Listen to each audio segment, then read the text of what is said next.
At dahil maaga ang uwian ni Madam UK, syempre nagbungkal na naman tayo. Ito tayo sa mga papangit na dahil almost 3 months na after the Karina.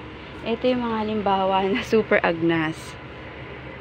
Ititrace ko pa kung nasuot ko to sa daming version yan. O yan o, mga naagnas. Ito alam ko hindi ko pa to nasuot. Oo. Na-excite ako dahil pwedeng gawa ng innovation. Ayan, eto nasuot ko to kay Tita Orsini to galing. Pag nasuot ko na hindi ako nanginayang. Eto hindi ko to nasuot. Mga zombie na sila. Oo. Hopefully next week tapos na ako. Tapos na kami ng nanay ko. Ayan o, jacket na to. Hindi ko pa to nasuot o. Zombie. So ito. Mga trench coat. Mga gusto ko. Umay na ako sa magaganda. Kaya puro pangit naman na yung pinapakita ko. Thank you, Mama. Siya talaga. Ito, na-zombie din.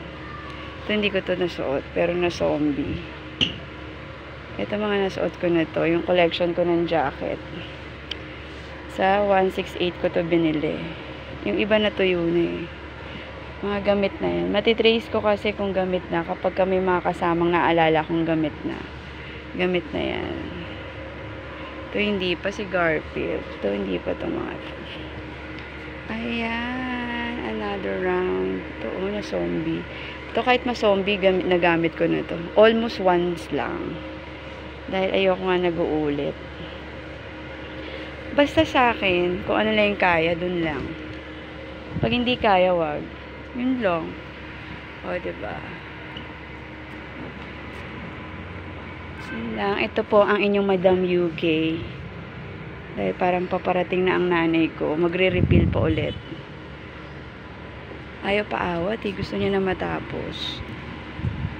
Ang hangin eh. Dito ko tumatambay. Ang hangin-hangin ng aking kapaligiran.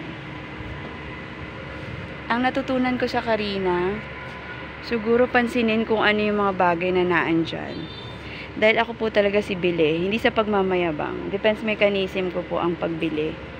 Kasi malapit sa akin ng mga tindera. Naglalaan talaga ako ng pera ko para, sa kanila. Yun lang.